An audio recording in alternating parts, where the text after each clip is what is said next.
प्रदेश के मुख्यमंत्री शिवराज सिंह चौहान ने बुधवार को बालाघाट इन्वेस्टर्स मीट के कार्यक्रम का वीडियो कॉन्फ्रेंसिंग के जरिए उद्घाटन किया।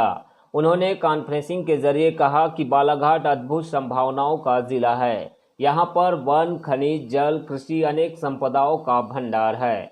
इन्वेस्टर्स समिट जिले को बेरोजगारी मुक्त और रोजगार युक्त जिला बनाने के लिए है। वहीं सीएम ने सम्मेलन में युवाओं के रोजगार को लेकर बड़ी घोषणा करते हुए कहा कि हमारी सरकार प्रत्यक्ष और अप्रत्यक्ष रूप से 4,000 करोड़ रुपए का निवेश करेंगी, जिससे 7 से 8,000 युवाओं को रोजगार प्रदान कर सकेंगे। बालाघाट में निवेश के लिए अनुकूल माहौल है और बांस आधारित उद्योग, पर्यटन और खाद्य प्रसंस्करण में निवेश की एक बड़ी गुंजाइश है। हम बालाघाट में उद्योग लगाने के इच्छुक निवेशकों की हर संभव मदद करेंगे। बालाघाट अद्भुत संभावनाओं वाला जिला है। यहां वन संपदा, यहां खनिज संपदा, यहां जल संपदा, यहां जन संपदा, यहां कृषि संपदा, एक नहीं अनेकों संपदाओं का भंडार बालाघाट। और जैसा आपको अभी बताया भाव ने, रामकिशोर जी ने, ढाल सिंह जी ने और हमारे उद्योग मंत्री जी ने, मैं आपको आश्वस्त करना चाहता हूं, ये इन्वेस्टर समिट केवल कर्मकांड नहीं है। बालाघाट जिले को बेरोजगारी मुक्त और रोजगार युक्त जिला बनाने के लिए हम इन संभावनाओं का दोहन करना चाहते हैं। मैग्नीज, कॉपर, अभी बात हो रही थी धान की, अपना चिन्नौर, दुबराज, जीरा शंकर। मैं जब एक चुनाव प्रचार के दौरान बालाघाट जिले में गया था, बहुत पहले की बात, तब मैं पार्टी का पदाधिकारी हुआ करता था। एक गांव में हमारे भोजन की व्यवस्था थी। अब भोजन में अगर भोपाल तरफ आप आ जाएं तो चावल कम चलता है, रोटी ज्यादा चलती है। लेकिन मैं भोजन के लिए बैठा तो चावल से ऐसी सुगंध आ रही थी कि खाने के पहले तो लगा कि उसको सूंघते ही चले जाएं। अद्भुत चावल। हमारा मैग्नीज, हमारा कॉपर, मॉइल काम कर रही है, लेकिन इसके बाद भी उपलब्धता है। इसलिए मुझे खुशी है आपकी जानकारी में, messrs Ramnik power and allied limited Bodunda Kala में निवेश के लिए वो अपनी पूंजी लगा रही है।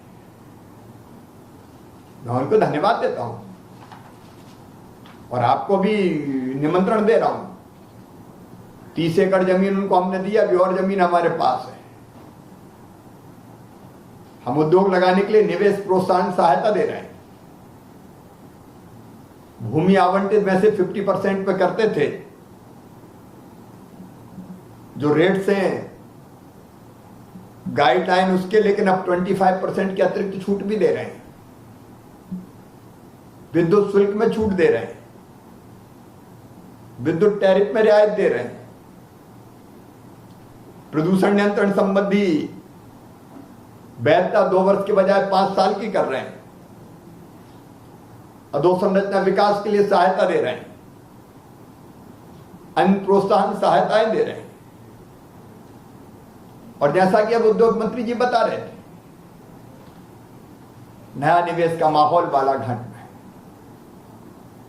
लगभग 4,000 करोड़ रुपया निवेश करके हम 7 से 8,000 लोगों को प्रत्यक्ष और अप्रत्यक्ष रोजगार देंगे। आत्मनिर्भरता के लिए रोजगार जरूरी है और रोजगार उत्पन्न होंगे उद्योगों से भी। हमको कच्चे माल का वैल्यू एडिशन करना पड़ेगा। और चाहे वो हमारे खनिज हो, खनिज का वैल्यू एडिशन हो, या खनिज के अलावा धान में अपार संभावना है, नई धान की नीति लेके हम आ रहे हैं। राज्य की भी न्यूनतम समर्थन मूल्य पर खरीदी हुई धान की भी मिलिंग हो सके और लोगों को रोजगार भी मिल सके। हमारे मंत्री जी और हमारे पीएस आपके हर सवालों का जवाब देंगे। फूड प्रोसेसिंग के क्षेत्र में आइए,